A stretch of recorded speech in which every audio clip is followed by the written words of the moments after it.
Hello, everybody. My name is Dave Jackson. He, him. I don't know who we're going to. Oh, my name is Chris Coplien. He, him. My name is Adam. Make it awkward. Gumbert. He, him. And this is Tales from the Backlog, where each week I am joined by guests to deep dive a game from our backlogs. Although today we're doing something very different. We're going to compare two old-ass football games. In this episode, it is Madden 2005 versus ESPN NFL 2K5. But first, if this is your first time here, I appreciate you stopping by. If you like the show, please feel free to support however you can. You can do so on Patreon, patreon.com/realdavejackson. If you're here on YouTube, likes and comments are great. And if you're on the podcast apps, reviews, telling a friend, and things like that are also very helpful. Now, as you heard at the top of the show, we got Chris Coplien and Adam Gumbert back on the show today. Chris is one of the hosts of Retro Hangover podcast and the starting fullback for the 2004 Chicago Bears. Chris, welcome back. Man, I wish I was. I would have a much larger bank account by any standards. I also probably would be in much better shape or much worse shape, depending on how you view it. But yeah, great to be here. Happy to talk about some football and just get into nitty-gritty details I'm sure nobody but us cares about. I'm looking forward Absolutely. to it. This is a real sickos episode, and I appreciate both of you being on board for doing this. We also have Adam Gumbert. Adam is one of the hosts of Respawn Aimfire and a brand new show called The Tier List. And he's the guy who decided to bring Phillip Rivers back to the 2025 Colts. Adam, welcome back to the show. Yeah, that was 100% me. Jim or Chris Ballard had nothing to do with it. Nope. Yeah, no, this was when you pitched this idea, I was like, oh, you know what sounds fun? Some nonsense that only crazy people get into. So I am here for all of this. Yeah, it's great to have you here. It's great to have both of you here. And as I said for everybody, today we're doing something very different. And again, it's something that I'm sure every Tales from the Backlog listener was just waiting. Dave, when are you going to do a comparison or a competition between Madden 05 and ESPN NFL 2K5? But they're two games that I think gamers of a certain age, ourselves included, have a lot of nostalgia for. Two games that I've heard posited as two of the best sports games ever made, two of the best football games ever made. And they happened to come out in the same year. So a good old-fashioned competition just seemed right between these games. We're going to settle it all definitively, once and for all, over 20 years later. Which is the better game, Madden 05 or ESPN NFL 2K5? Guys, I can't wait. I'm excited. Let's go. Yeah. So a quick info at the beginning about these games. Madden 2005 was developed by EA Tiburon and published by EA Sports for every contemporary platform. And I assume it came out on the computer as well. It was released on August 10th, 2004. If you are searching your memory banks trying to figure out which Madden is 2005, it's the one with Ray Lewis on the cover. Featured John Madden and Al Michaels on the broadcast, and retailed for $49.99. We usually don't make a point to talk about the price of the games, but it is kind of relevant with these games here. Now, ESPN NFL 2K5 was developed by Visual Concepts and published by Sega of America and Global Star Concepts. Released on July 20th, 2004. It had Terrell Owens on the cover. The Gameday broadcast featured Terry McGovern and Jay Stein on the call, but notably, because it's ESPN, also featured Chris Berman, Trey Wingo, Susie Colbert, and Mel Kiper in various other roles throughout the game. And the retail price for 2K was $19.99. So, with that information out there, I want to get into our personal histories with these games, with Madden 05 and or 2K5. So Adam, I'll throw to you first. Did you play both of these back in the day, or did you have a preferred one? What's your history here? I played both. This was definitely the year where 2K made a name for itself. I don't think I had touched a 2K specific football game before this one. So this is my first time to that. And then of course I had played Madden since 2001 or something like that. Mm-hmm. The fun thing about this era though, is there were so many football games, because the first game that got me into football games and football as a sport was NFL Fever, which was the Xbox exclusive football game. I mean, there was NFL Gameday. There was, after this year, there's a lot less NFL games for a specific reason. But at the time, there was all kinds of things out there, but Madden and 2K were definitely the big dogs of the competition. So yeah, I was playing all of these games back in that day. I was loving it. Okay. Did you have like one of these that you played more than the other, or were you just like trying all of them? I think like for this specific year, I think Madden was the one that I bought because everyone knows what Madden is. Played that one, and then think later on, people were like, "Oh, also this 2K game, which is also super cheap."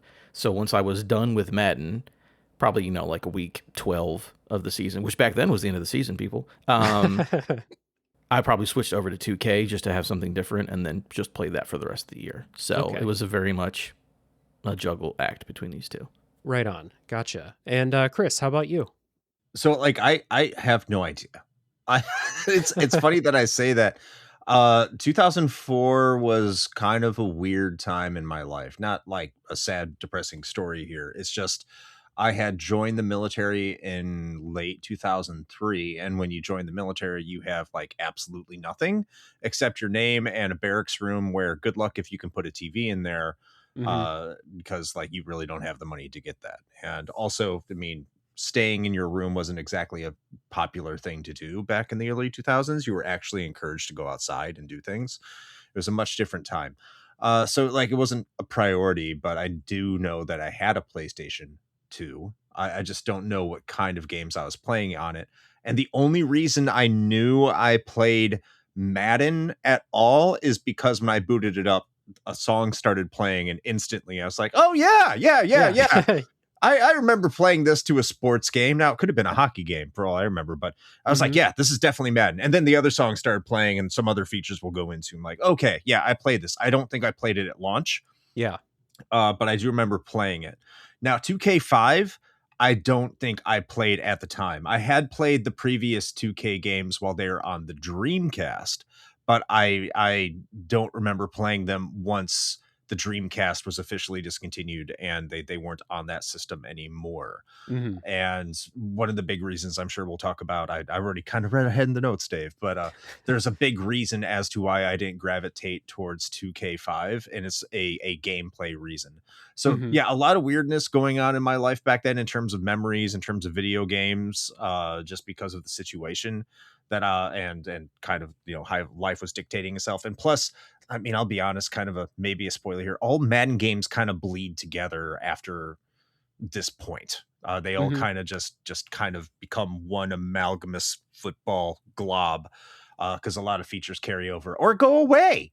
That's the fun part. But I will say, yeah, that's kind of my memory of this time period. Gotcha. Were either of you guys like getting Madden every year? Like Adam, were you sampling different football games in different years, or were you getting Madden every year? If I was sampling, I definitely have played them probably at friend's house. You know that thing works. Or who knows the timeline? I might have been 2 years later, and everyone got them for $3 at GameStop, and I just assumed. I don't know, but I definitely during this time period, I think from 4 to like 7 or 8, I definitely was there every year getting Madden. So that and the NCAA games. So this was definitely my sports game era for sure.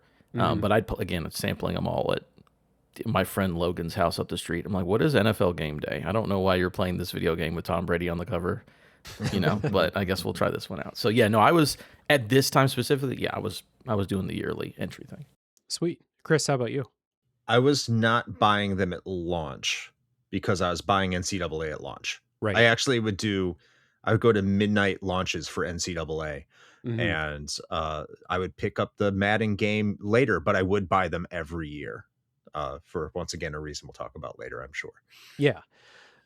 So for myself, people who have been with the podcast for a long time know that I don't podcast about sports games very often, even though oddly Rocket League was episode 1 of this podcast. But I don't know, I may have covered a sports game since then, maybe none. But from, I would say 2001 was the first one. I went back and I checked the covers. That's the one with Eddie George on the cover. From 2001 until about 2012, 2013, I bought Madden every single year on release day. I loved the Madden series. And I love football. I also got the NCAA series from about, again, check the covers from about 2004 to 2014, or like whenever that series ended. I think it was around 2014. 2014, yeah. 2004 was Larry Fitzgerald on the cover, right? I At can't Pittsburgh? Am I crazy? I can't remember back to that first one. But I remember like the Reggie Bush cover game was like 05 or 06. I had that game for sure.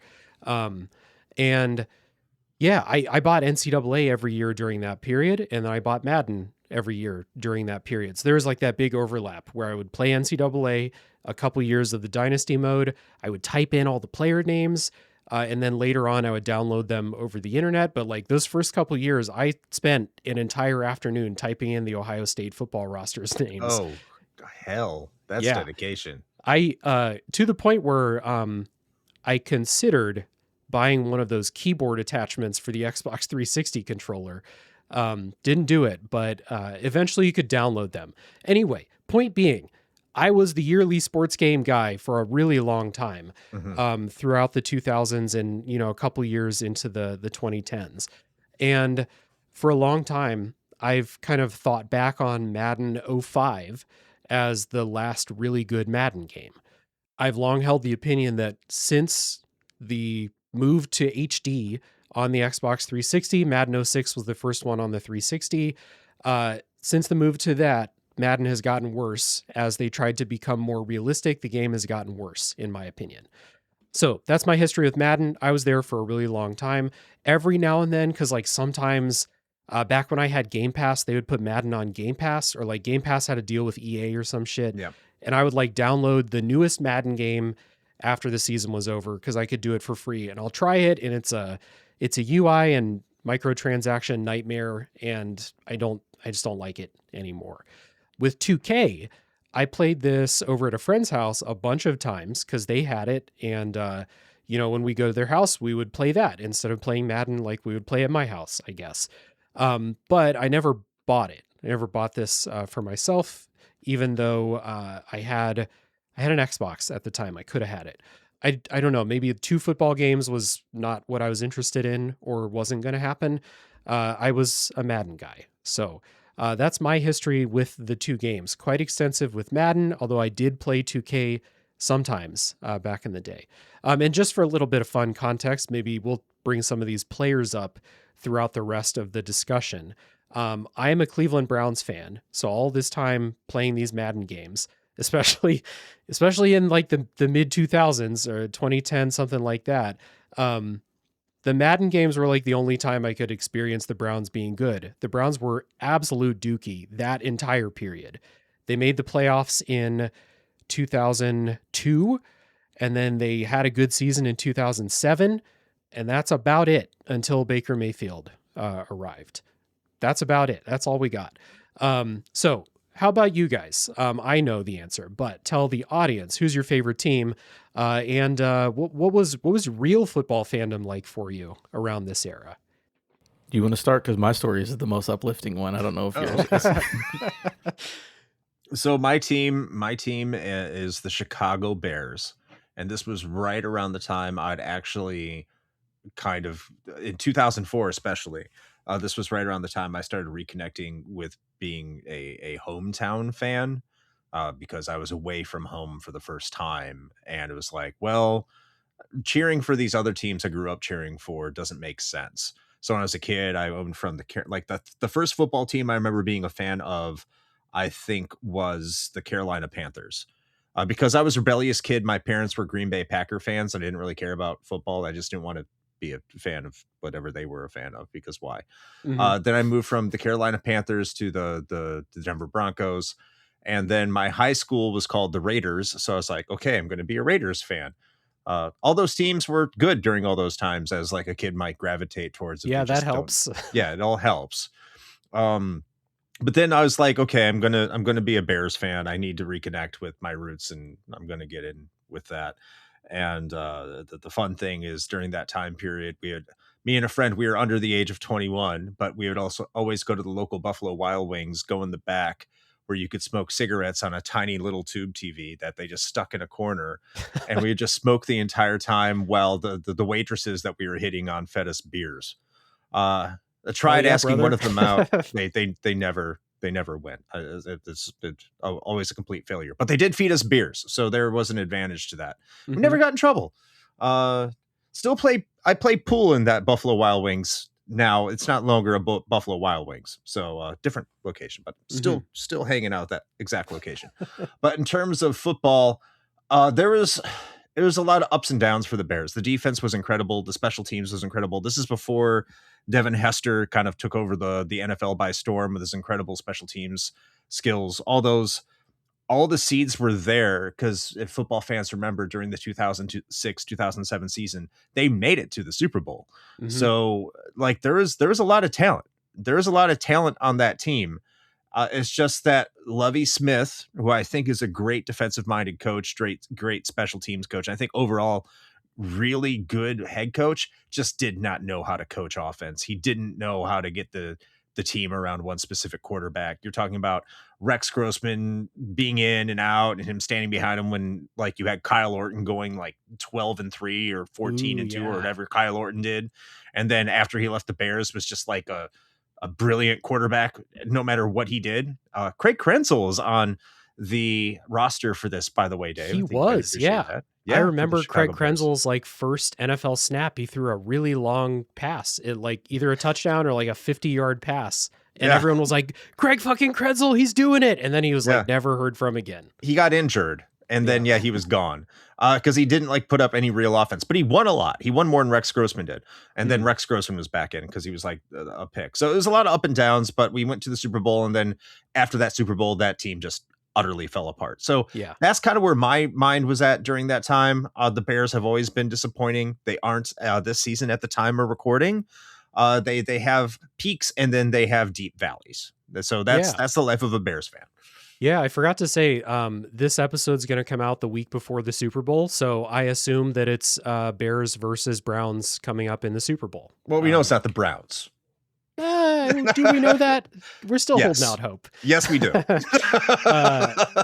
So we got, we have a kind of two sides of the same coin with Chris's football history and then Adam here. So Adam, tell everybody about your real life football fandom.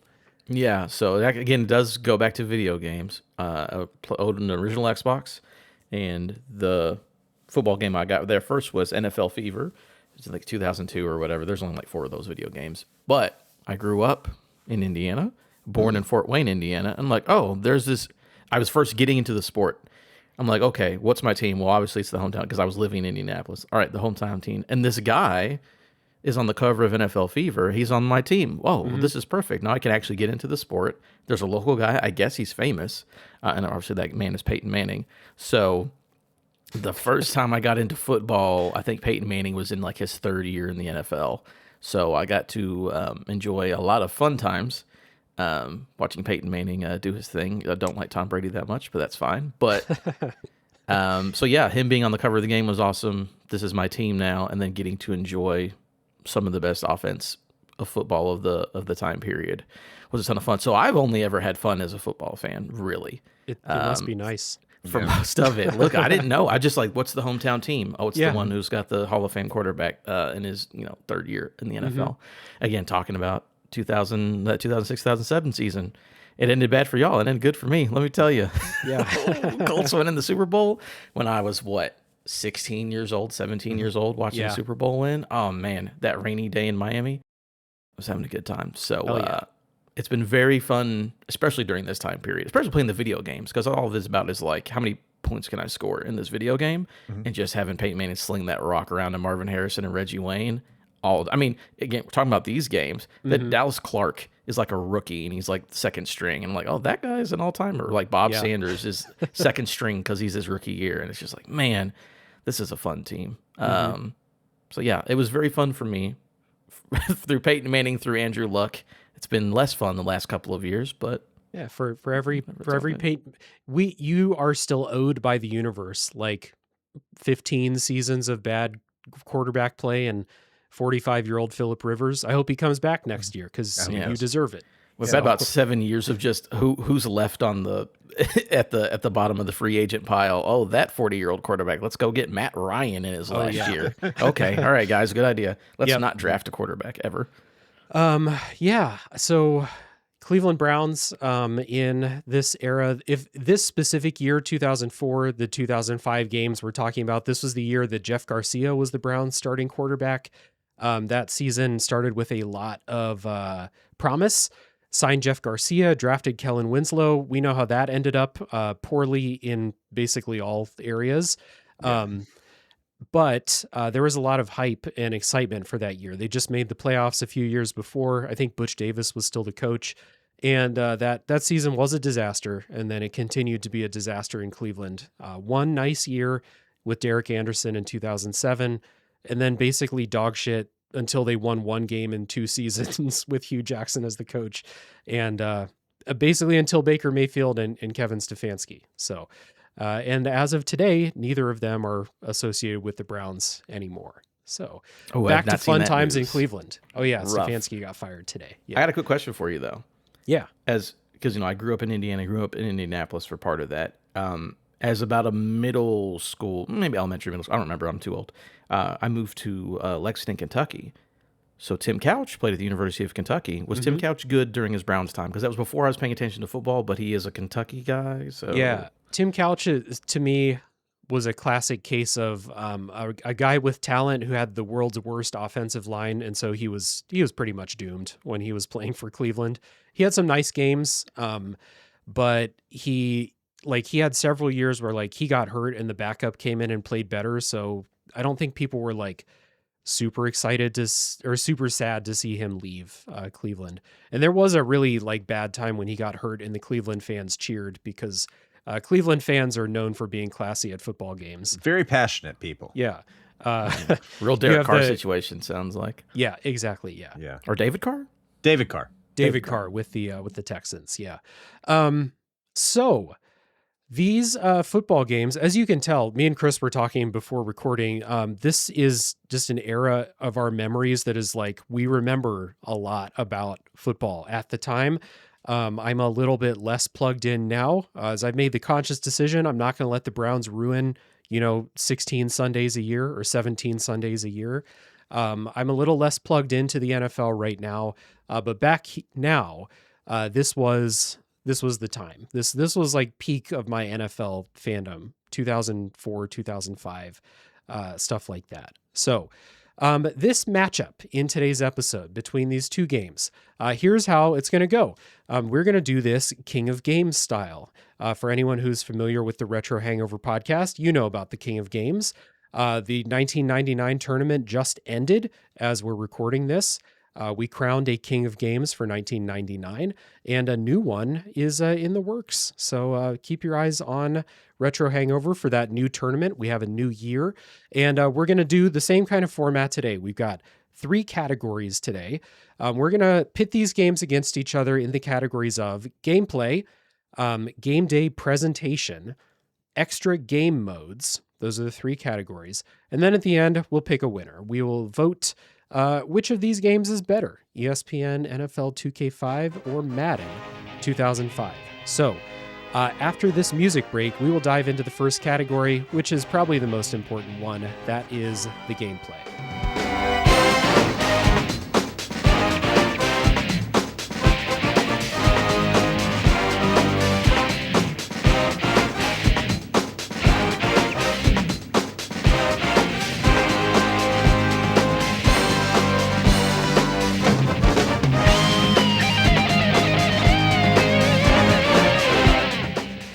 All right, so we're back, and we're going to start with the categories. The first category where we're going to pit these games against each other is the gameplay. As these are sports games, you're going to spend a lot of your time, not all of your time if you're doing franchise mode, but a lot of your time actually playing the games. And I think, to me, this is the most important category, so we'll lead with this. So, the gameplay. Now, all of us, to get ready for this episode, have played a good amount of both of these games. I played a full season of each game, which I said I was going to do a full season of each game. I didn't quite comprehend that was 25 hours of game in each one. These are long seasons. The standard, each game on the standard, quarter length takes about 45 minutes. So I played a lot of both of these games, but I will throw to Chris first. You played a lot of these games. How much did you play? And then, which of these kind of came out on top for you as far as gameplay goes? I played a few. So first of all, I played a few games of 2K5, 2 or 3 games. I'm like, okay, I'm going to move on to Madden, and then Madden I played about half a season, like a full half a season. I became just addicted. Maybe that's a little bit of a spoiler there. But in terms of the gameplay itself, there's notable differences. One is that 2K5 feels a little bit more arcadey. It feels a little bit more zoomed in. So like once you're controlling a player, I feel like it's easier to control the player itself. Like it's more responsive once a player with the ball has the ball in their hands. It's a little bit more responsive. However, there's also I really don't know how to describe it. It's almost too arcadey at parts to almost feel like there's sometimes where it feels a little bit more on the NFL blitz side against your favor. It can go a little against the grain that way. Whereas Madden, sometimes it feels a little bit like you're moving your characters through the mud, particularly in the running game. But once you get to the passing game, it's more like you would probably anticipate a passing game to be. You're sitting in the pocket, you're looking for your reads to progress, all those kind of things, and you're doing the same thing mostly in 2K5. But I feel like the ability to get rid of the ball is a lot quicker in 2K5 than it is in Madden at times, and it's not really consistent. There's no real consistency to it. The computer kind of makes up their own mind more in 2K5 than they do in Madden. It makes it feel like the scores are a little bit more realistic in 2K5 than they are in Madden, because Madden you can completely exploit the computer a lot more. But I feel like it's a little bit more earned if you do that in Madden, whereas 2K5 feels a little bit more random when you achieve success. And there was times, and I'm sorry I read your notes a little bit, Dave, but there was times where I would pass the ball, or the computer would pass the ball, and it would just bounce all over the place, result in an interception that feel incredibly unearned in 2K5. Like even as myself as the beneficiary, I'd be like, "Oh wow, that's bullshit," but I'll take it. I didn't feel that way the opposite way, but I was like, "Wow, like the physics here are really off." But I felt like if the receiver was open enough and you could read the open receiver in 2K5, you're rewarded for it. But I do feel like you can make those tight passes with a lot more consistency depending on the skills of your quarterback and receiver, as you would anticipate them to in Madden, way more than you would in 2K5. So the passing game, a lot more fun in 2K5. Running game, I would say substantially better. No, the passing game's way better in Madden. I'm sorry. Yeah. Way better in Madden. Running game, substantially better in 2K5. I found it like way better. So it all depends on what playstyle you enjoy. Yeah, I agree 100% with that. Running the ball feels pretty like simple and pretty forgettable in Madden. Now, caveat, I'm playing with the Cleveland Browns. They're not good. And I was playing on the all pro difficulty on Madden. Running the ball was really hard. I would often just get like mushed into the back of my offensive line and had nothing to do. Felt awesome in 2K. Running the ball is great. The animations, like it feels a lot more fluid, like you pinball off of a couple guys, and it feels really reactive to like positioning and physics and stuff like that in 2K. Passing the ball in 2K, absolute fucking nightmare for me. And this is like like you said, Chris, like you throw the ball and a guy is wide open, and I know I'm playing as the Cleveland Browns. Dennis Northcutt is not a Hall of Fame NFL wide receiver, but he is a professional receiver, and he catches the ball if he's wide open. He's actually like, he was like a pretty good dude for those teams. And you'd have a guy that's wide open, and it would just bounce, not only bounce off of his hands, but it would bounce straight the fuck up in the air. And, a DB would come over and pick it off. And so I actually adjusted the sliders in 2K to make my guys catch the ball a little bit better. And so they would drop a couple passes per game instead of like 5, 6 in a row, which like happened to me in 2K. And it was like, Kellen Winslow dropping the ball, who's like a promising rookie in that game. Not just like some guy without a picture, like those games had some. So I agree with you. My like opening takeaway from gameplay is passing in Madden feels good, feels predictable. Bad stuff still happens if you like try to be too reckless with it. But I threw a lot of interceptions in both games. I'm not good at reading defenses, but passing in Madden felt way better. Running in 2K felt way better. So I'm like kind of on the fence about which one I actually enjoyed playing more.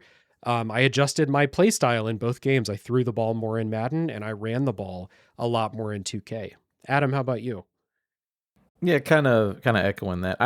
So the way I take notes is probably what you'd find in a movie where a serial killer, like they find is, so just these are in general. And again, it's a 20-year-old video game, so I'm going to give it some slack on some of the stuff. But quality of life has come a long way. Is my very first note on here. There's issues that both games have, so I'm not singling one out or the other. But like not having an in-game sim option, I just take it for granted now. Oh, to sim to the end of the game? Or sim defense or sim whatever it is. It's just like, no, once you press play, you are playing this entire game no matter what. And there's nothing you can do to speed it up. There's accelerated clock in Madden. There's not accelerated clock in ESPN 2K. And accelerated clock just immediately goes down to 15 seconds, and there's no like tempo options. Again, 20 years ago, I can give it a little slack, but it's like playing, because I played so much eSports college football the last couple of years, and it's like, oof, there's just things that I take for granted. But again, they both have those. The control scheme was interesting to get used to. Do you guys remember when A was the sprint button? Yeah. Remember when you had to sprint with the A button compared to just the trigger, which makes more sense? And especially on defense, again, it's a thing that modern games do, where all of your moves as a player are on the right stick, right? Defensive line moves on the right stick. You're doing jukes, you're doing trucks, you can do all kinds of crazy movements with the right stick. Not in these games. Nope. Juke is on the triggers, stiff arm one way or the other is on the triggers, and spin is on the circle button, or B, or however you ended up playing the game. So that took a little bit of get used to. It's just like, just things I'm pointing out. Yeah, they're old games though. But. Speaking of, Madden having the sprint button be different on offense and defense is wild. Insane decision to me. Yeah. Yeah, 2K is the one that they kept the sprint button, but it's like the buttons are either switch players or sprint, and they're like flipped in both games. Whatever. Again, a lot of grievances, but I will echo what you guys say, is that the passing game in 2K does not feel wonderful. It feels... it feels floaty and slow. Like once the ball leaves your hand, it almost feels like it's slow motion and it's just following the ball to wherever you're going. And it doesn't feel wonderful. It was okay for me because I was just throwing to Marvin Harrison all the time. So it was like, okay, that's true. If he's got half a step, he'll be fine. But it definitely just feels slow. Again, Madden feels sort of like modern Madden. Obviously not, because you can do a lot of leading receivers, high and low and all that stuff. But it still feels like quick and snappy, and it feels familiar. But then the opposite for, the run game in Madden, Edgerrin James was fun enough to use. But just like the fact in 2K, they're like, hey, you can cut back. And that's just not a thing in Madden at this point. You cannot stop, move the other way, none of that. So it absolutely, I feel, especially like, because you're like fighting, like in Madden, you get hit and then the animation is the animation. In 2K, it's like you get hit and you have like a second to like try to do a move, try to break off, or like they finish the tackle, right? So it feels more like you're interacting, and it's not just, okay, my guy got hit and he's going down, is what it is. So again, no, go ahead. No, I was going to say, I had the opposite feeling because I don't think I've played a Madden game in years. I want to say a decade. It's probably close to that. So when you're saying all these new features and control things, like going back to this Madden game feels like I'm riding a bicycle. So all the control schemes, all the way I'm playing, it's right at home.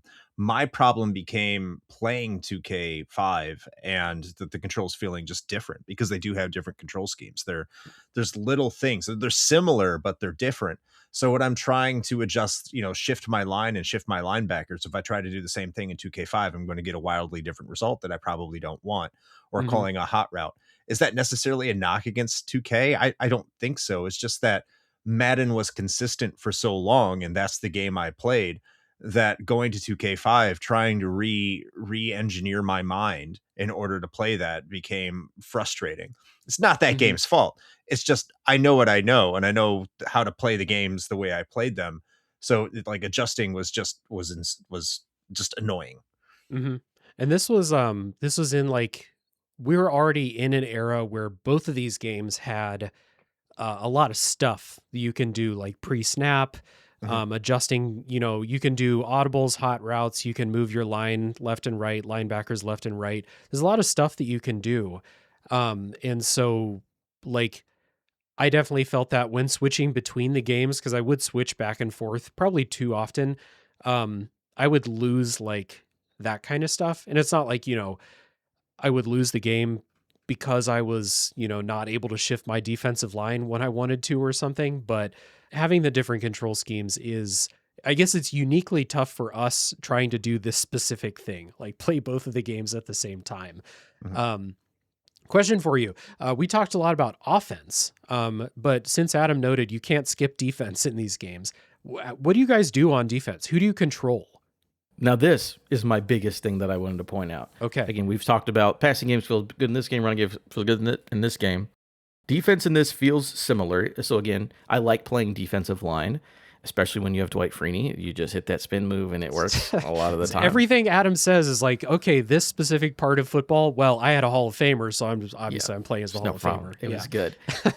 They are similar-ish. Again, there's a little bit more bouncing of the ball in 2K, so trying to do interception stuff is easier. But I feel like they're basically the same level. Like, they're similar strategies. They feel relatively the same. The one thing, and that's why they put Ray Lewis on the cover, the one thing that Madden does that 2K can never touch is the fucking hit stick. Yes. And let me tell you, that still feels as good as ever to just lay a dude out and just like, John Madden's like, he's dead. He killed him. That man's dead now. That is the one difference when I'm playing defense between these two games. And I'm like, oh, this actually feels good and different. So shout out to the hit stick. Yeah, it's great hit sticking a guy like on a punt return and stuff like that. Feels awesome.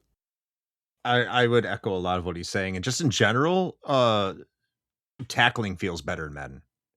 Just even if you're not doing the hit stick, tackling feels better. Now, I'm one of those suckers that only plays defensive line and lets the AI handle everything in the background and hope that they do something, which I found was more consistent in Madden than it was in 2K5. In 2K, I would see like a defensive player in prime position to make a pick without it, playing volleyball for a little bit, and they would just not play the ball whatsoever. Like they go play another player. Like the AI is just like, it's pretty bad in 2K5. Madden, the corners, your corners are a little bit better. Corners and safeties are a little bit better. Your backfield's better. I did find that the penetration on the line was a little bit better in 2K than it was in Madden. Getting around offensive linemen was like a miracle if it happened in Madden. And you're talking about if you're going up against like the backup rookie guard with your Pro Bowl defensive lineman. In Madden, it was just be like, it was still a fight. Like there's no reason for it to be that difficult as often as it is. But in 2K, I was finding, I can get, penetration pretty consistently. And, the computer would still beat me, but like, that's kind of like how the NFL goes. So it did feel a little bit more realistic on the line, whereas the secondary, not as good. Where Madden, again, was the opposite. Yeah, the AI controlled pass defense in 2K is also, it's just dog shit. It's really bad. And again, I know I'm playing as the Cleveland Browns, but actually this Cleveland Browns team in 04 had some dudes that like had good NFL careers. Like these weren't all scrubs back there. So I play the defensive line also because I don't want responsibility for defense. It's too hard. Sometimes I'll play as the middle linebacker and like zone up in the middle of, the field. But I'm never playing as like a corner or a safety in these games ever. It's too much responsibility. And then I never switch over and try and pick off a pass that's in midair. I'll just let the CPU handle it. In 2K, they're awful. In Madden, I thought they were too good. Pass defense in Madden, I was playing on All Pro, was too good. We'd be playing against like Peyton Manning and just like they're knocking down, 70% of the passes. I'm like, this is a bit much. I mean, I like Dalen McCutcheon, I love you, but you're not that good. Big fan of the show, by the way, Dalen McCutcheon.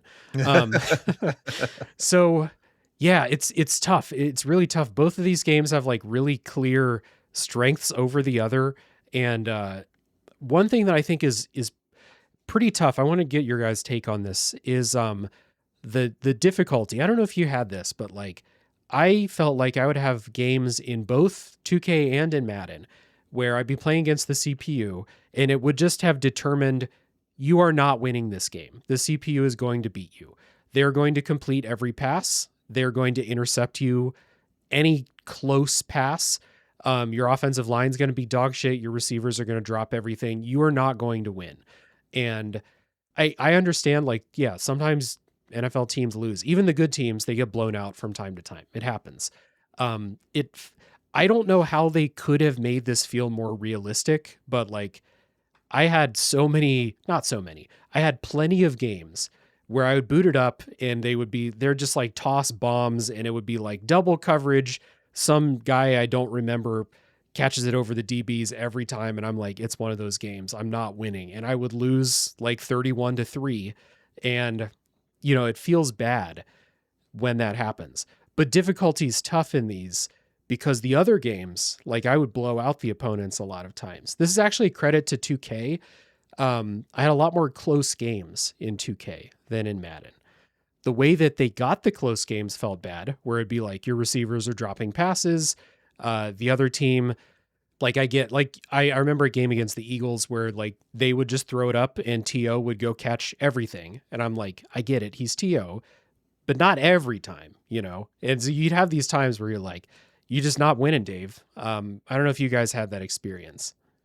I would say not really on mine. I played on default difficulty. So if you played all pro, I think that's one above default. It is, yeah. Okay. So I played on default in both. I would agree with you. Madden's difficulty in general, I think, is lower than 2K's. But yeah, you would see drives in Madden where it looked like you dialed up the right play. Everything was correct. Everything was in there. And yeah, they just throw a bomb and it would be a touchdown when like you have three people back there and they would the wide receiver just outrun everybody. And it wouldn't be the star receiver. It would just be like the backup. Be like, okay, awesome. I see what's going on here. 2K, it has a lot of similar things, but I didn't see anything as bad. The most egregious thing I saw with 2K really was the other defense is not getting any penetration the entire game. But then again, then as soon as I get into the red zone, all of a sudden I'm surrounded as soon as I hike the ball. Mm-hmm. Or I think I've come up with a good game plan of mixing up the run and the pass. But as soon as I do a play action in 2K, no one's biting on it, even though I've been running nothing but eight run plays like prior to it. Mm-hmm. And there's just no bite. Where in Madden, you see the visible bite. You see that secondary hang. You don't see that happen in 2K, at least every single time I've tried it when it should have happened. Mm-hmm. So there are times where the defense just is like a mind reader. And that kind of happens in Madden to an extent. But I feel like there's always a way to circumvent it if you know the mechanics well enough. It just felt like in 2K, like if they wanted your number, they were going to get your ass. And that's just how it came off. Yeah, I normally try to play on all pro because anytime you play, this is what I've always felt, when you play the hardest difficulty, they're just going to do bullshit just because it's the hardest difficulty now. Where it's like, I remember I was playing Madden and I had hit Ben Roethlisberger in the legs as he was throwing a pass. So like, like it fluttered out of his hands, like, like it was a legal hit him in the legs and they called face mask. And I was like, okay, this is all Madden difficulty. All right. This is what they decided to do. So I play on that other one. It is that thing where against certain teams, I definitely would feel like they just feel impossible today. And it doesn't matter what I'm doing. So like anytime, like I played the Patriots. Yes. Yeah. It was not even Tom Brady, it was the defense. It was like, man, these guys I understand, obviously there's a bunch of Hall of Famers in that defense, but it was like, Reggie Wayne's just dropping everything because Ty Law is 5 feet away from him and he's like, I'm too scared to catch the ball or something. That's what I know what you're saying, but it must just be a difficulty thing. Mm-hmm. But there are ways to push through it whenever you have superstars as well. but it definitely sometimes feels like, oh, the difficulty is determined that this is going to be a bullshit. This is going to be the today. game. Yeah. Yeah. So, there was one other thing I wanted to ask about the gameplay. Completely left. It is gone. Lost. Kicking? I like the kicking system in 2K better than in Madden. I do too. It's certainly just a simpler. I was actually missing the right stick kicking and doing that the entire time I was playing. I was like, when it first came out, I remember me hating the analog kicking function, but now going back to it after so many years, it's like I actually like this more than the timing button press. Mm-hmm. Well, I don't think I'm going to get back that other thing I was going to ask about. So, let's give a point. Which game did we have the most fun playing? Which game do we think has the best gameplay between Madden and 2K? Whoever wants to take it away and give a point first can take it. So in terms of gameplay, I mean, they both have their strengths in various ways. I just think with the AI being a little bit better in Madden, and the passing game, I love the passing game. I feel like there's more balance and you're rewarded for actually mixing it up a little bit more, even though the running game isn't nearly as fun. It's not awful.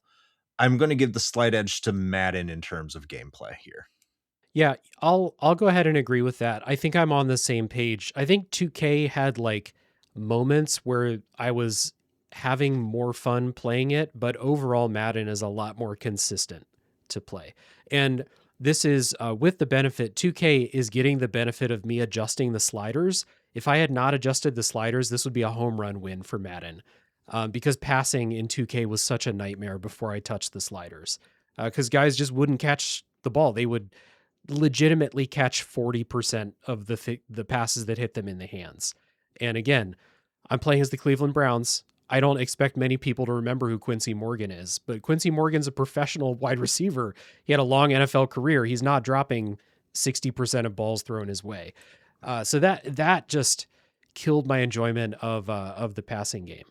Oh, I remembered what I was going to ask you guys, but we'll get the point, then we'll loop back to it. So I'm giving the point to Madden for being more consistent, even if things like running the ball in 2K felt better. And I think running the ball in 2K is the best feeling thing to do in any of these games, but Madden is more consistent as an overall gameplay experience.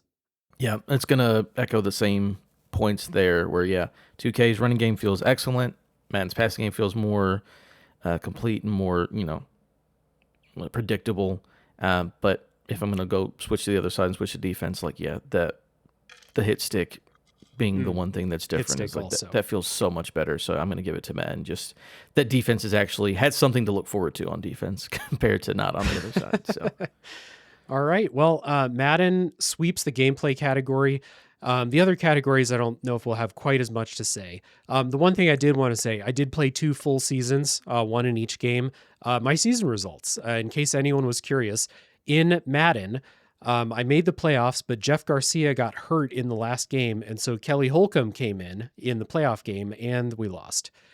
Kelly Holcomb could not cut it in the playoff game, just like in the real playoffs in 2002 versus the Steelers when they lost. Not Kelly Holcomb's fault. They scored a lot of points in that game. In 2K, I won the Super Bowl against Seattle. Seattle Seahawks. Yeah, Seattle was good in 06. That was Matt Hasselbeck Seahawks. Yeah, Sean really Alexander. Yeah, Sean Alexander. Yeah, they made the Super Bowl the year before that. So Madden won the gameplay category. Now the next category is game day presentation. And we can include the soundtracks in here too. I didn't want to make a separate thing for just soundtracks, but like game day presentation, what's the graphics like? What are the stadiums like? What is the soundtrack like? And of course, the commentary, the game presentation, and things like that. To recap, just for people, Madden has John Madden and Al Michaels on the broadcast. The 2K broadcasters, I'm gonna have to scroll up to find their names because they didn't leave much an impression on me. They are Terry McGovern and Jay Stein. But of course, you do have Chris Berman doing the halftime show. You have Susie Colbert on the sideline reporting. You have like a mini, little Sports Center halftime show in the ESPN game. And then, of course, we have the soundtracks and stuff. So I think I threw it to Chris first last time. Adam, how about you first? Which presentation did you enjoy more? Or just general thoughts about presentation? Yeah, this is a good one because this is really, they were really going for it in this time because I guess they were like, well, the graphics are what they are.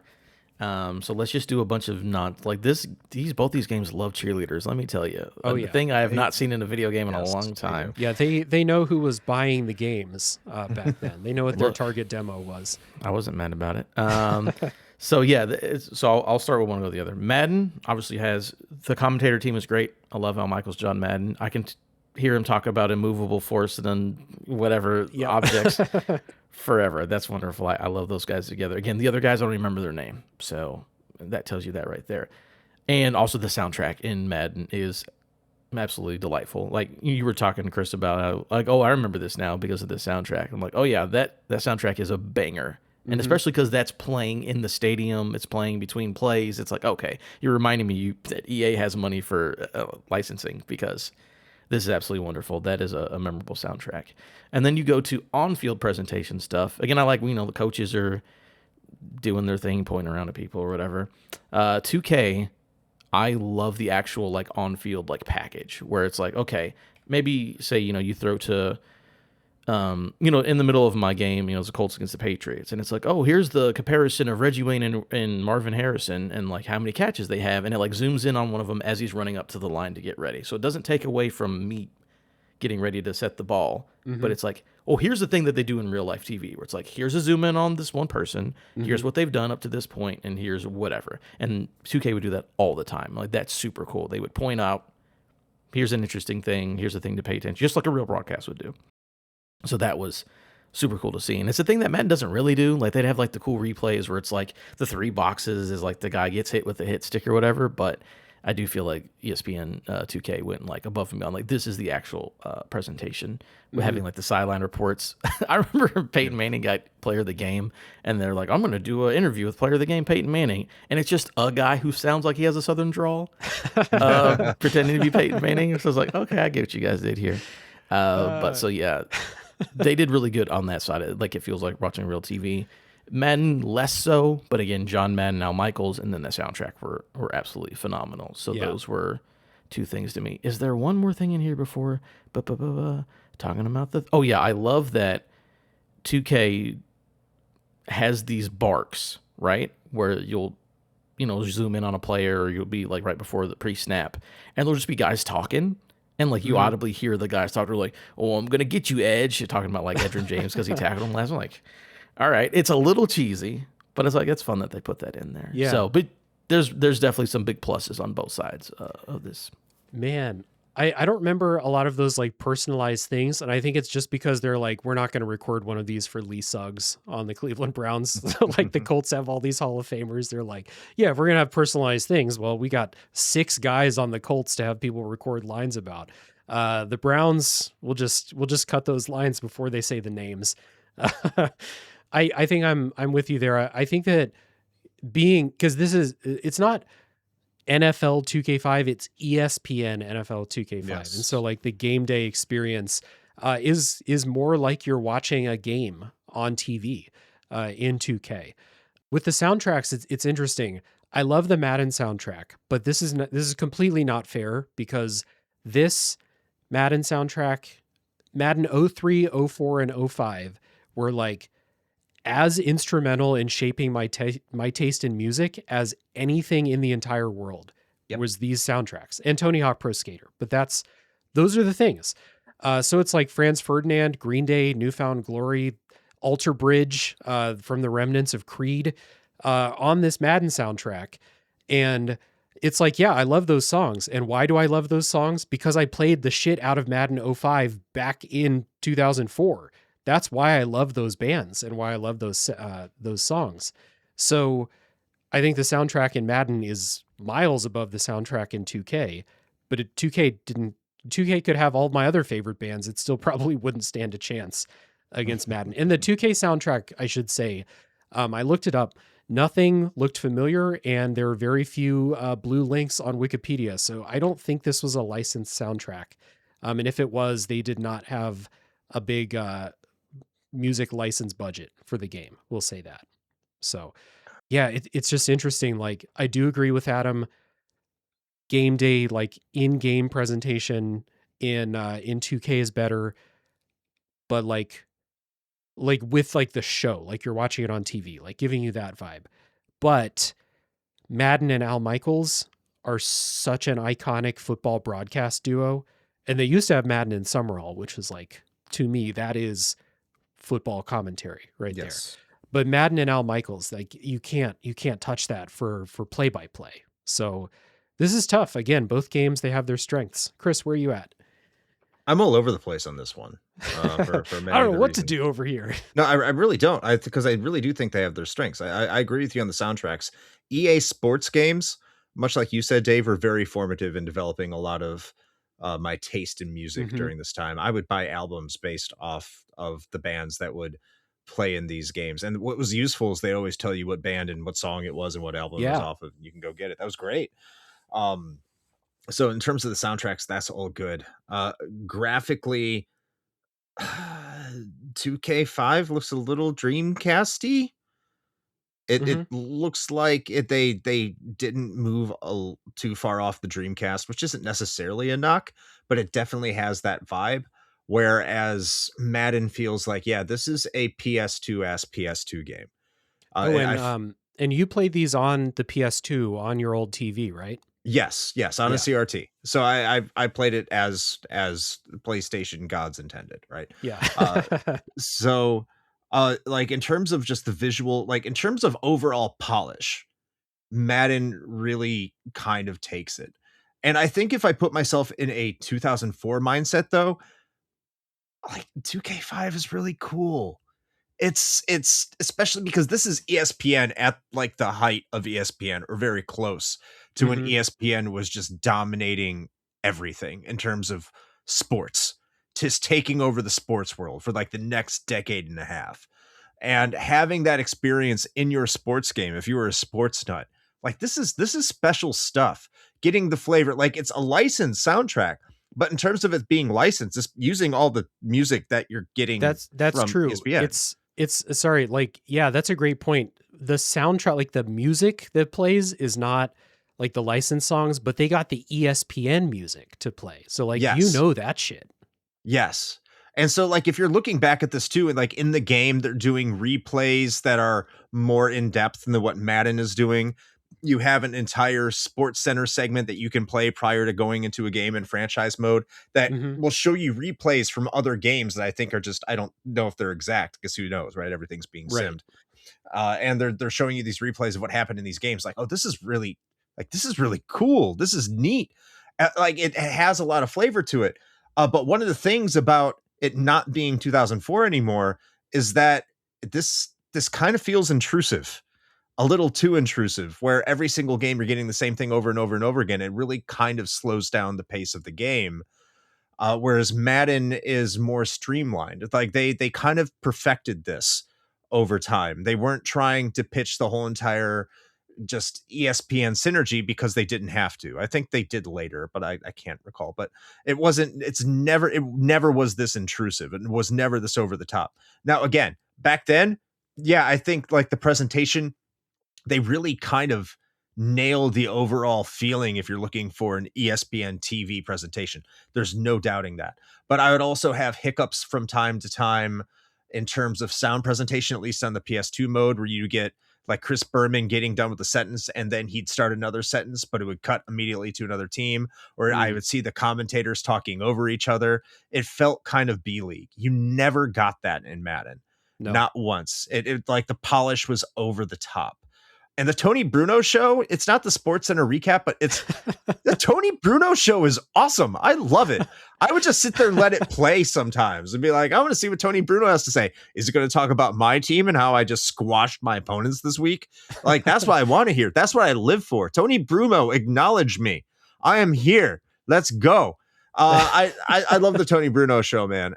So in terms of, If this was 2004, I think I would easily, like, I'm not going to give my prediction, but I think, like, to give my point yet, but like, if this was 2004, I'd have a much different approach to this, just because of what ESPN was. But now, since it's a little bit different, we've moved on from there. It is a time capsule, and I can look at it more objectively today than perhaps I would have back then. Yeah, you made a good point. Back then, having Sports Center in the game like meant something. Like Sports Center meant something in 2004. Whereas now, I don't even know if they have sports. I haven't had I haven't had cable for years at this point, so I don't even know if the Sports Center exists anymore. I know that the last time I watched Sports Center, it was not the same, as it was. It wasn't. Sports Center is not the same, even if it still exists. So, I agree. Having it in the game back then meant something. I think it's cool that there is a Sports Center in the game that you can watch, but I turned it on because I was like, what does it look like? And then I turned it off 15 seconds later and never did another one. Cause like, I'm not going to sit and watch made up Sports Center for, like you said, it's like, they probably just have like a canned thing of like, here's a bunch of Colts versus Jets highlights. We'll just put in the Sports Center. They're not going to know. So yeah, who knows? Tough. I'm going to go first here. I'm going to give the point to Madden on the strength of two parts. It's the strength of my familiarity and love for the soundtrack, but also John Madden and Al Michaels. Like, I want to listen to them when I'm playing football. And I can't say the same about the ESPN team. I love Chris Berman, but like, I don't need a Chris Berman halftime show. And like the other people on the like Susie Colbert, Mel Kiper has a role in the game. I never saw Mel Kiper because I didn't do a draft in my I guess. I read he's in the game, but I'm giving the point to Madden. Long live John Madden and Al Michaels too, I suppose, even though he's still alive. Feels like he's not though. Over on Amazon. I'll go ahead and give mine. Again, we talked all about this. It is, man, because the category is called Game Day Presentation. Yeah. I'm actually going to give it to 2K. Okay. Because when I'm playing the game and I'm, doing the thing I'm going to do over and over again, having them do cuts, showing stats, doing all that stuff, doing different camera angles, to me, that was impressive enough to be like, oh, this is actually... So again, as for both games not having like simulation options or having like accelerated clock options that were like easily, or tempo options, when I'm going to have to sit in this game for 45 minutes, at least NFL 2K5 gives me something interesting to look at while I'm doing it. More interesting things to look at. Again, I'm with you. Soundtrack, not even in my brain ever. It'll never take a spot in there. Madden's is not even close, obviously. But called Game Day Presentation. So I'm going to look at Game Day Presentation, and to me, doing all the interesting like cutaways to players and stuff was enough for me. Like, this is more enjoyable. If I'm going to play these games for 45 minutes, I would rather look at them talk about Marvin Harrison than, boom, he got hit again. So that's totally fair. Yeah. So I have to think about which game's going to get my point. The real question here is, which game has the better jiggle physics for the cheerleaders?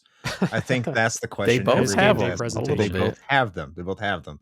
I think that the proportions on the women are a little bit more realistic in 2K5, but I mean, we're talking about polygons here, so get your mind out of the gutter, you perverts. Just stop. But they I don't know where to go from there.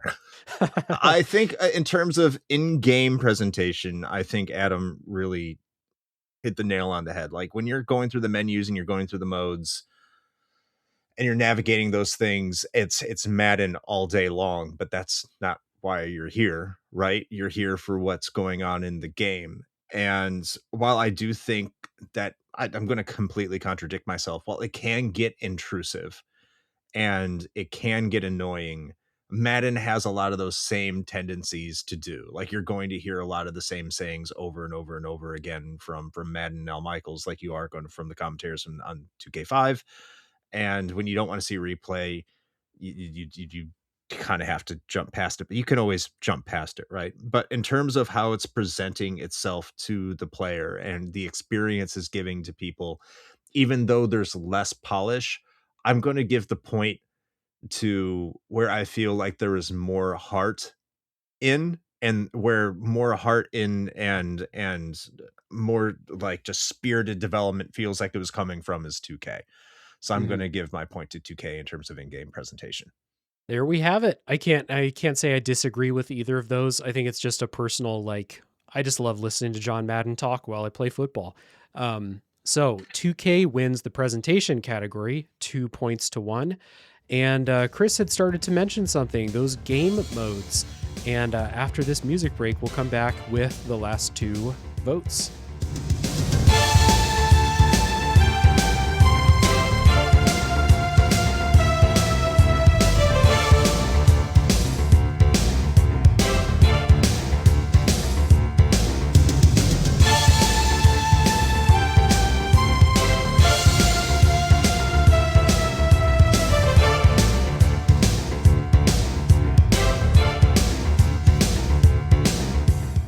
All right, we're back, and we have one more category to go, and then we're going to pick our winner. The final category is game modes. So you're not just in the game, there's a bunch of modes that you'll play. For example, in Madden, Madden has a pretty robust franchise mode. It has its own training camp that you play. You do the drills and stuff like that. You can do a season. You can do a franchise mode in 2K also. Also pretty robust. Lots of stuff that you can do in there. And then 2K also has a thing called first-person football, which is a nice thing to put on the box. And something I was really, really excited about back in the day was first-person football. So I had fun with both franchise modes. I'll say that. With their own little things. So 2K's thing in the franchise mode is, I think, so both games have like, drafts, free agents, trades, stuff like that. You can really go sicko mode building your team in both games. Contract negotiations. 2K has a like morale system for your team. And 2K also has game day prep. So you can go in this menu and each day of the week you pick what do you want your team to do, what positions do what drills. If a player's on the injury list, you can have them do rehab. You can give the team the day off. And this stuff will supposedly work to help them train up their stats. But I think if you train too much, you will get more injuries. I had way more injuries in 2K, and it might have been because I went too hard on the, the practices and stuff like that. And you have like a time allotment per day of how much time you can spend. So it's like, if I want the wide receivers to go catch balls on the jugs machines all day long, that takes up a lot of my practice time. So you can go sicko mode, and I'm sure there's like tutorials for how to min-max the fuck out of game day prep in this game. The thing with Madden's franchise mode that stands out is the training camp. So at the beginning of the season, you have training camp and preseason games. And in training camp, you do drills. You have a drill where you play as the linebacker, trying to chase down running backs. You have DB drills, trying to pick off passes. You have passing drills, trying to throw through different colored rings. And there's a lot. There's kicking, punting, the coffin corner punt drill, super fun to nail down.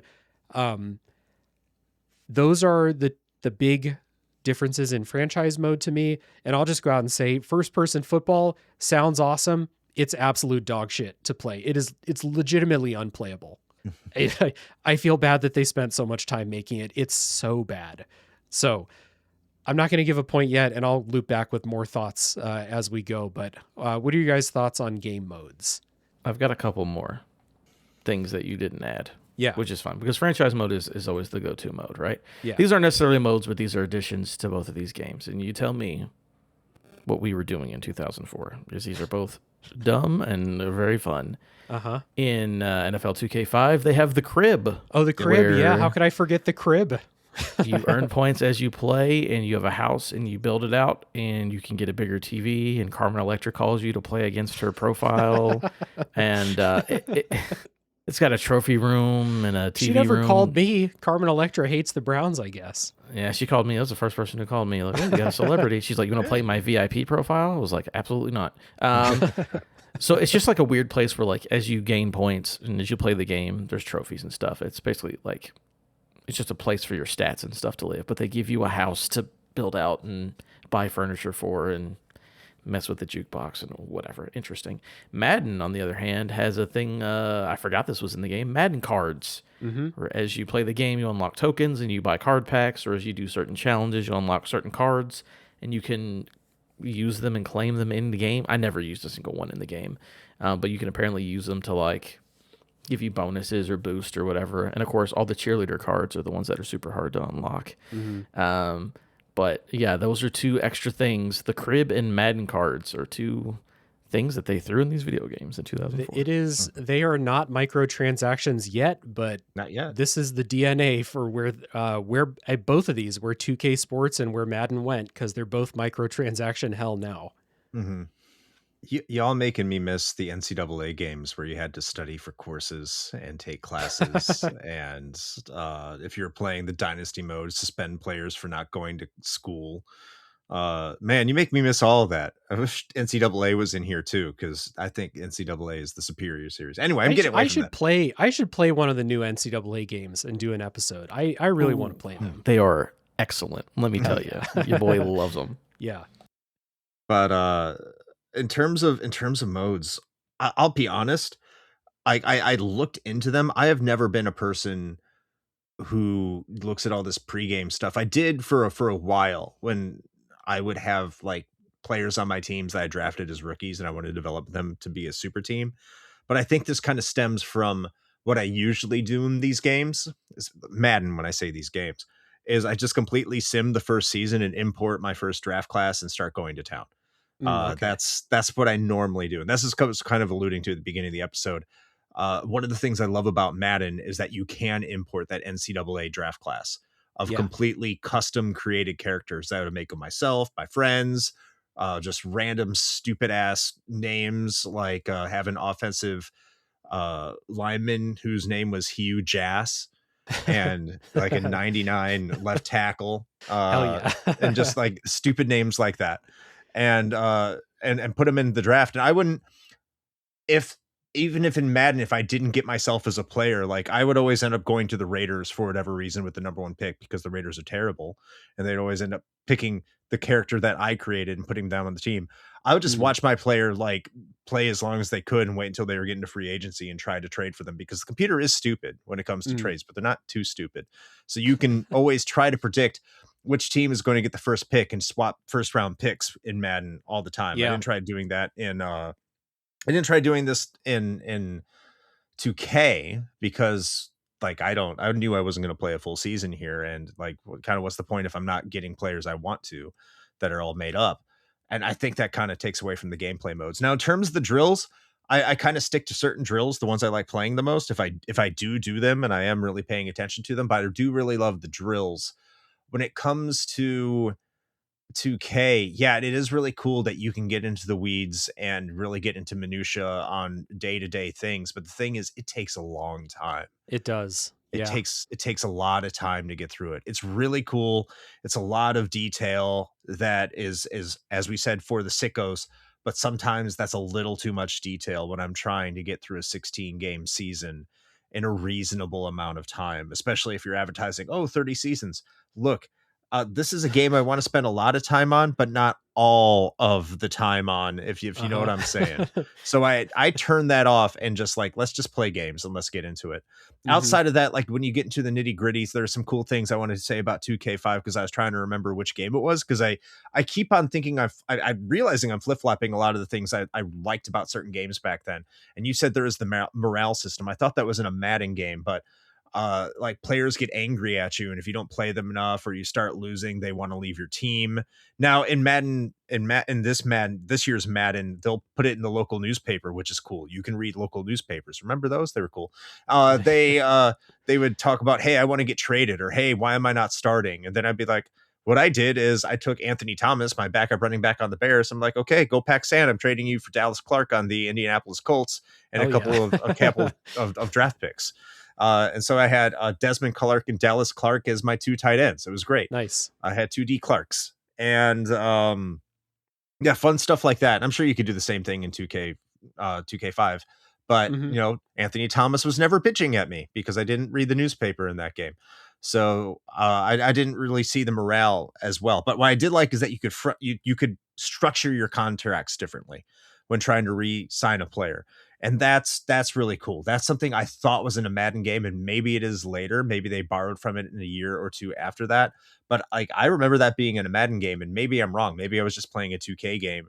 And that is a really cool feature in how you can re-sign players and manage players specifically in that franchise mode. And I think that is important, more so than the pregame stuff, the pregame drills, and so on and so forth. But man, I mean, just there's so much in both of these franchise modes that I just really appreciate. And one thing I couldn't find, if it's in 2K5, let me know. But one of the things in Madden that I really liked is you can adjust ticket prices, you could adjust merchandise prices, you can adjust all these things, and you can build money, and you can move your team out of your city and assign any logo in any bumfuck region of the world. Oh, well, not the world. Well, US and Canada, or in Mexico. I think they have Mexico City. And you can just move them there, and you can completely replace their logo. So you can make the Chicago Bears be like the Mexico Cougars or whatever like that. And it won't matter. They don't let you do that in later Madden games, by the way. They won't let you remove the logos. They're very anal about it. And this year is kind of a reason for that, because of what happened with 2K5 here. But like, there's so much depth to both of these. If you really want to get into the nitty gritty, there's something for everybody. There definitely is. So there's a lot to appreciate. Yeah. Yeah. I think that the franchise modes with like signing players, doing the draft, doing the GM stuff is basically the same in both games. I don't think I prefer one over the other. The difference to me is I love the training camp in Madden. I legitimately look forward to it. When I finished my season, I did the training camp of the next season and then stopped. I think the training camp is super fun. And so like the training camp, if you do well in the drills, you get points that you can boost stats for the guy who did the drill. But also it legitimately teaches you how to control a defensive back in the game. And it teaches you how to play, how to put touch on passes. All that stuff. And so it's not just like a game mode that you do. It's like if you boot up Madden and you start a franchise mode, it might be the first thing that you do gameplay wise. And it legitimately teaches you how to play a little bit, or it will help you sharpen some skills. Like if you want to learn how to control someone who's not on the defensive line, for example, training camp will teach you the basics of that. I think it's really cool. So I don't know. Adam, Chris, did you guys have more to say about game modes? Are we ready to start giving out points? Because I got a point ready to give. Let's do it. I think my point's ready. Yeah. I'm going to go ahead and give the point to Madden because franchise modes feel pretty similar, but I like the training camp more than I like the lead up to the game day preparation. Like Chris said, it's really crunchy, but it takes fucking forever. And I did it for like 4 or 5 weeks, and then I just simmed it the rest of the season. I set it and never touched it again. And then I cannot overstate enough how bad first-person football is. It's not a selling point for someone to play 2K5. It's legitimately unplayable. It doesn't matter what position you're playing, unless you're playing maybe like defensive tackle might be like decent to play. Otherwise, it's dog shit. So 2K loses points for like trying to get me to play this shit. It's really bad. So I'm giving the point to Madden. But how many points does it get for the crib? The crib. Good question. So I played an entire season of 2K and I went into the crib to try and buy something and I could barely afford anything. So no, and Carmen Electra didn't call me. So no points for the crib. It's tough. Rough stuff. Yeah, I don't want my video games to be just like real life, man. Carmen Electra never called me in real life either. I like the NCAA mode more when like the awards you get there in terms of how you build like your little dorm rooms or your little trophy room and stuff like that. Oh, that's so cool. Yeah, that is so cool.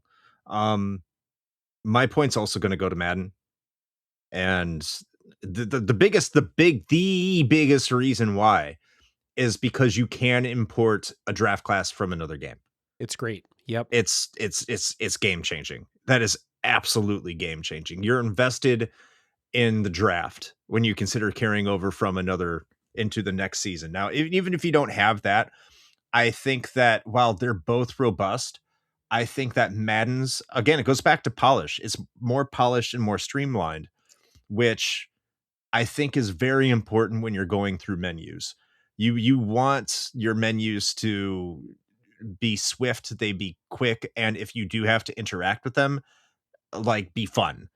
And when you do have to interact with a lot of 2K's minutia, it's nowhere near as fun. It can be interesting if you're really into menus and that's what you're doing, you're going to have some fun with 2K, but like, why are you playing a football game? Like, you want to get to the football game. I think that's what's important. And all the meat and potatoes of what is kind of, I think, a casual kind of franchise approach with Madden, like setting ticket prices and getting into like your team making money, is far more accessible there and far quicker there. And it makes it a much more breezy and enjoyable experience. So yeah, mine goes to Madden. Okay. Yeah. Talking about setting prices, a slab of ribs at a Colts game, apparently it's $5. I'm like, oh boy, I wish. When I put it to 8, they're like, it's a little high. I'm like, really? Welcome to 2025. I'll do anything for a slab of ribs for $8 now. That'd be You know, great. Atlanta, look up Atlanta's concession prices. They're supposed to be fire. Road trip to a Falcons game just for some cheap concessions. Just for the concessions. Yeah, just for concessions. Yeah. My point is also going to go to Madden. Not a lot of suspense here. Again, I think they're both pretty robust and they're both very fun. And I do, again, when I play the college football games now, I love how nerdy I can get into like managing a college program. Like not even just like, how many points am I spending on this recruit? And I got to talk to these 7 guys. And I got to bring this guy in for, I love all that nerdy stuff. I can just sit in spreadsheets and menus doing that all day. But game week presentation or what are the game prep that 2K does, I did it for about a week and then turned the feature off. I didn't even sim it. I turned it off. I'm like, this is not enjoyable to me. It feels, because, there have been other games where they're like, here's your preparation for the week. Here's a bunch of options and how do you want to set it up? There's just too many options here. And it's not really like, what's actually beneficial to me? Should I do 7-on-7 drills? Should I do pads or not pads? Should I have the quarterback? Like it doesn't feel like it makes, I feel like it's a little bit too aimless and there's too many options. So again, I turned it off after a week. So the fact that your main franchise feature I turned off means that I'm not going to pick you to be the winner when it comes to game modes. The crib is not better than Madden cards either. I love collecting cards. I love opening card packs in real life. So Madden cards wins over the crib for me as well. I remember, I don't remember if this is Madden 05, but I remember in a Madden game, if you got a card, you could put that player on your team. And so like I had like Mike Singletary playing for the Browns in one of these Madden games. It might have been 03 now that I think about it. Because that's probably the Madden game I played the most was 03. But I remember I was like, you get the cards, it's like, okay, suddenly whoever the fuck was playing middle linebacker for the Browns, they are not on the Browns anymore because Mike Singletary's in town. That's fun. I think you make a really good point too, Adam. A lot of the features in Madden, when you dive into them and you invest in them, the results are far more tangible with more immediacy in Madden than they are in 2K5. Like you see the results of it like almost immediately. Agreed. Yeah, I couldn't tell you if that game day prep did anything, except I feel like it made my players get hurt more often. So I had no idea. Yeah, okay. So those are our 3 main categories. A recap: Madden swept gameplay 3-0. 2K took presentation 2-1. Madden swept the game modes 3-0. And now it is time to pick our winner, which is the best football game from 2005. And by extension, might be the best football game of all time. People say that about both of these games. Although I do want to play those new college footballs. They sound so cool. But yeah, I don't know. Any of you guys want to take this first? What's your pick? What is the better game between Madden and 2K5? I'll go because I just have a point to make. Yeah. Is that, again, yes, people love both of these games. There's so much reverence for both of these games. And I think they're both excellent. I think to have a year where you have 2 astounding games come out, again, both in their own way, different enough from each other, that literally one company says we need to get the exclusive license from here to the end of time because we're not going to worry about this competition anymore. Very impressive. It is amazing that both these games came out in this year. But again, we all went back and played these games for the first time in 20 years or whatever it is. And I was shocked how much I just enjoyed Madden more. Again, I love that 2K5 exists. I love that there was a competitor doing cool things. But like, Madden's a better game. It's just more fun to play. It's more fun to play overall. I just enjoy this game more. So Madden's going to be my winner. Again, thank God that 2K was there to maybe push them and make competition to force this year to be whatever ended up happening. Again, shout out to them. They made great stuff. But yeah, I mean, Madden stuck around, I think. Besides having more money than the other guy, I think they also had really good quality for a very long time. So I'm giving it to them. Yeah, I think when people go back and they say 2K5 is the better game and the best football game of all time, I think there's a little bit of cope there. And I think a lot of it is because one, fuck EA, because always fuck EA. And the other is because you had a game that was $20 when the other one was $50. And it made it a lot more accessible and a lot more affordable. So it was a lot more appealing to a lot of people. And it was still a good product. But at the end of the day, Madden is the better product. And I think it had been the better product. It was just 2K was catching up. And it's not like they were far off to begin with, but like you started to get to more of a even playing field here. And from what I understand, it's not necessarily that EA was afraid of 2K being better than them. It was the NFL or the EA probably, and I could be wrong here, I'm wrong a lot, but EA convinced the NFL that essentially that releasing a game at $20 made it feel like a bargain bin product with the NFL shield on it. So they were disrespecting the NFL by doing so. They were kind of cheapening the brand. And so by doing that, they're able to convince the NFL to make them the exclusive property holders by doing it. Is that necessarily true? I don't think so. I think they're just being competitive.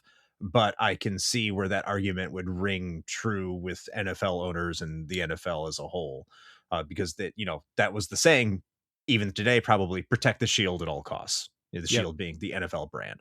So that's what it really came down to. That's why I understand why the exclusivity moved on, is because they felt insulted by that price. But yeah, I do think that leads to a lot of people believing that somehow this is the champion, because everyone loves a good underdog story. And it's not like Sega had no money. They certainly didn't have as much money from EA because they were just recovering from, financial disasters that, was of their own creation. But they had some money and they had some brand recognition. It's just that EA had been in the game a lot longer. They had the right team behind it. They understood what worked and what didn't work. And if there's one word that really defines why Madden is better than 2K5, it's just polish. Like everything from start to finish feels a lot more professional. It might feel more mundane and not as risky, but it just leads to an overall feeling of a better product at the end of the day. And it's just more fun. Like these are just people that know what to do. They knew what their players liked, and they knew not the NFL players, even though yes, they like that too, but the people playing the game enjoyed, and they delivered the product in spades. And Sega was right there, but yeah, Madden's where it was at, and it was for a little while, and then it kind of fell off a cliff. But yeah, my vote's for Madden. Yeah, I totally understand why someone who played 2K5 would, like, especially back then, would like think this is the cool football game to play. Like Madden's old news, this is the cool one. 2K is a lot flashier than Madden. Madden's very like to business. We're here to play football and to manage the 2004 Cleveland Browns. So let's get to fucking business. 2K has a lot more like flash, the crib and stuff like that. And Madden is just like Chris said. But when Chris said you were going to boil it down to one word, in my head I was like polish. That's the word. And then you said it. That's the word. Madden is just a more polished game. And even though, like we said, there's stuff that 2K did better than Madden in this game, especially in the Gameday presentation and in the like playing of the games themselves, the way it feels to play the game. 2K does some stuff much better than Madden does, but overall, Madden is just a better game. And I kind of wanted to play these and be like, actually, 2K is fucking kicking ass back then. And they did get cheap shotted out of the game with the exclusivity deal, which is bullshit. And I remember there was like talk of it ending soon, and then I went and Googled it like last week to check before we recorded, and they just re-upped the exclusivity. So yeah, they deal, re-upped like a year or two ago, right? Yeah. So we're continuing with that. what I was going to say is like, I wanted to play this and come out of it being like, actually 2K was that underdog that just like they got pushed out and they were actually the better game. And it had been a decade plus since I spent any significant time with a Madden game. And I hadn't played Madden 2005 since the year it came out. And then I bought Madden 2006 the next year and never touched this one ever again. So it's not like I mean, it was like putting on, you know, an old pair of pants or something that fit just right. But I wasn't like jumping in being like, I remember everything and, you know, playing my favorite game all over again. It was like I kind of relearned Madden, and then I learned how to play 2K. And by the end of my season playing 2K, I felt very comfortable with 2K, felt like I understood the game, and Madden's just a little bit better in a lot of different areas. So it's getting my point too, and it did sweep 2 of the previous categories. And part of me wishes that 2K put up more of a fight, but Madden is just, I think it is just a better game. And I think that $20 price tag, to their credit, did a lot for them back then.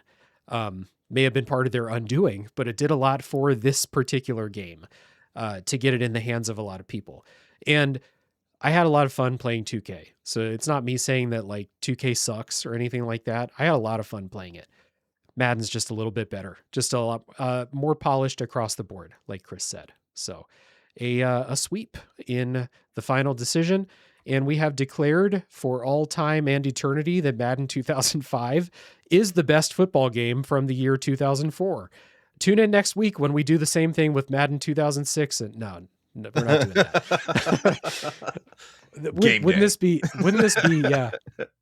Wouldn't this just be like the least asked for series of all time where we're like, let's compare Madden with its competitors every single year until they're stopped being competitors? Yeah. Madden versus Gameday versus Fever versus 2K4. Oh man, that'd be wild. Yeah, it's like, or it's like, okay, on this episode, we're doing Madden versus Blitz the League because they lost the license. I remember that Blitz the League. I mean, it would be even like, you know, NBA 2K11 versus that canceled NBA Elite game that never actually hit stores. Yeah, that'd be wonderful. So yeah, Madden's the winner. I didn't know how this would go. I'm kind of surprised that Madden cleaned up as much as it did, but I do think Madden 05 kicks ass. I think it was like nominated for, or it was maybe Madden 04 like won the big game of the year prize or like whatever the biggest one at the time was. It's kind of hard to overstate. It's kind of hard to understand now. The gaming landscape is so different right now than it was 20 plus years ago, but like these Madden games they're still big deals sales wise, but they were bigger deals back then. Like, oh yeah, giving our publication's game of the year is Madden 2004.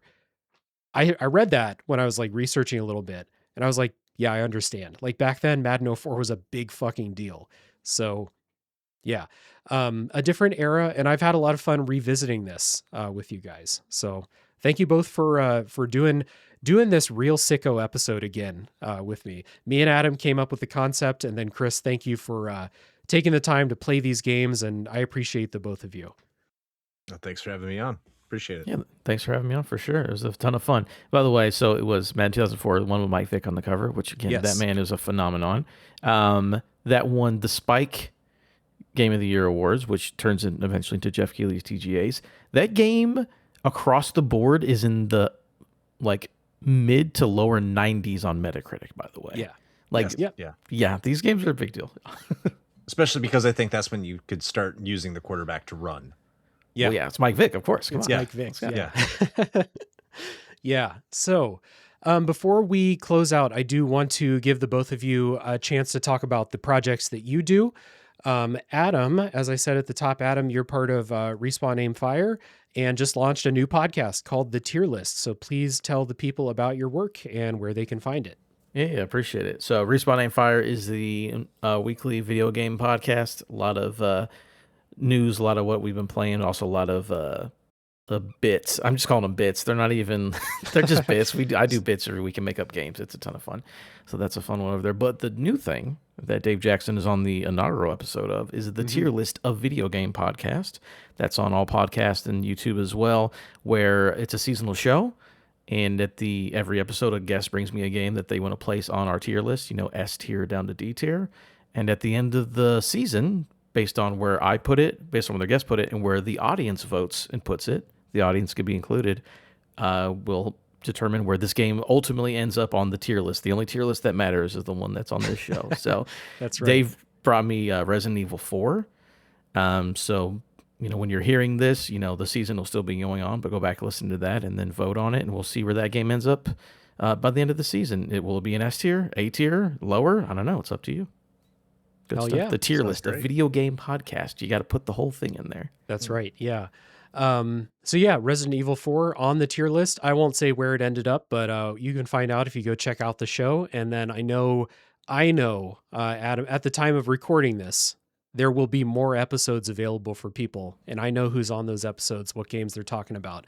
Good stuff to look forward to. Oh yeah, I will just say the next 3 games are Inscription, or the next 2 games. It's Resident Evil 4, Inscription, and then Metroid Fusion are the first 3 episodes. So it'll be by the time that this episode's out, those should all be out. So good stuff. Go check it out. Hell yeah. Awesome. So that was Respawn Aimfire and the Tier List, a video game podcast. And as I said at the top, Chris is the host of Retro Hangover, along with Shane, another frequent Tales from the Backlog guest. So Chris, your turn now. Again, tell the people about Retro Hangover. Yeah, Retro Hangovers is a show where myself and Shane cover a video game.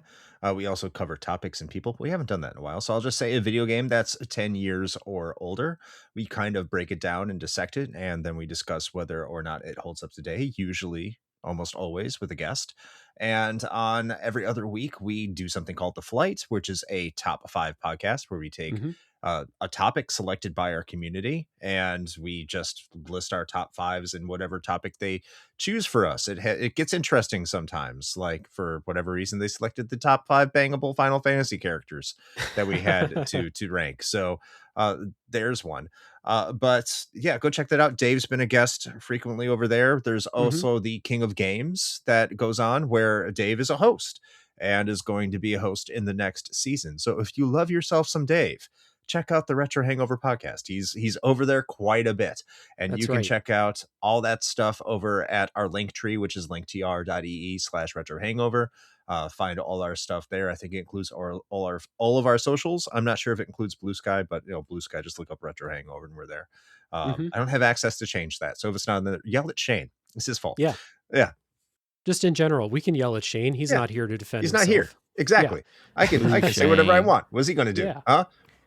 I will. A personal recommendation for me is the winter always feels like spooky season, because that's when all the horror movies come out, is in February for some reason in movie theaters.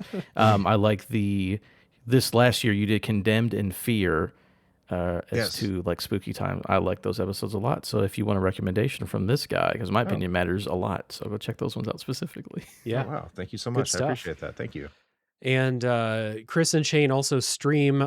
Chris is doing a bonus series where he plays every Saturn game because he's a fucking madman. So there's a lot of good stuff happening over on Retro Hangover. So I will put links, as always, down in the show notes for Respawn Aimfire, the Tier List, a video game podcast, and Retro Hangover. So everyone can go check those out.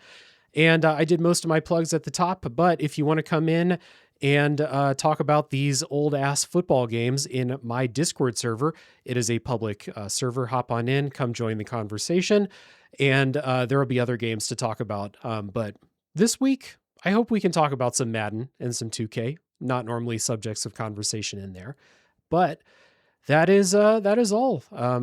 Normally readying myself to bring on a spoiler section, but no spoilers in this episode. So thank you guys again for being here. Thank you everyone for listening all the way to the end. You're my hero, and tune in next week for the next game to come out of the backlog.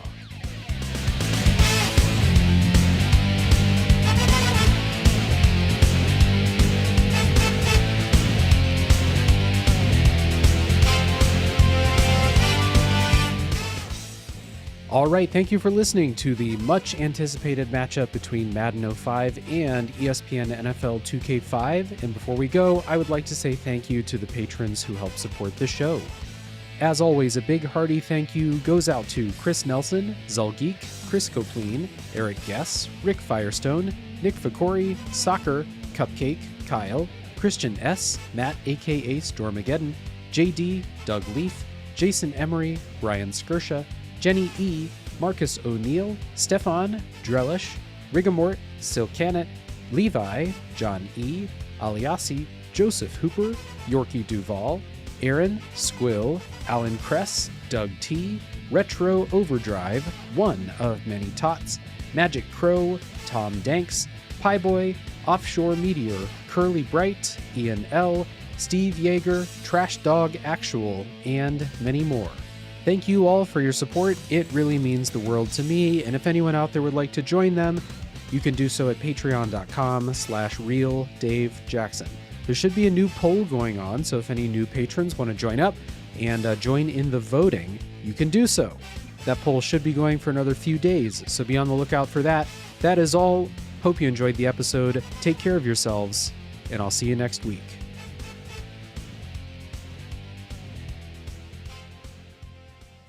Hey, you there! This is Nomad speaking. If you love retro video games and you're itching for some nostalgia, check out the Retro Wildlands podcast.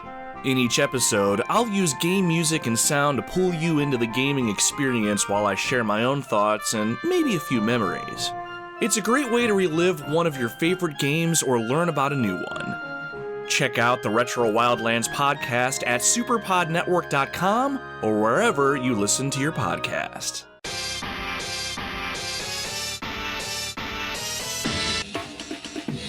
Listen to Flashback 64, the chronological Nintendo 64 podcast. Hosts Gooey, McKenna, and friends flashback to the 90s and early 2000s with a look at the Nintendo 64's catalog and its contemporary cultural and historical context. Starting with the console's launch titles and proceeding in release order, we discuss classics like GoldenEye, Super Mario 64, and Star Fox 64, as well as some not-so-beloved games, lesser-known titles, and everything in between. Along with game-specific deep dives, we also cover other bits of pop culture from the time, like films, music, and more. Subscribe wherever you get your podcasts.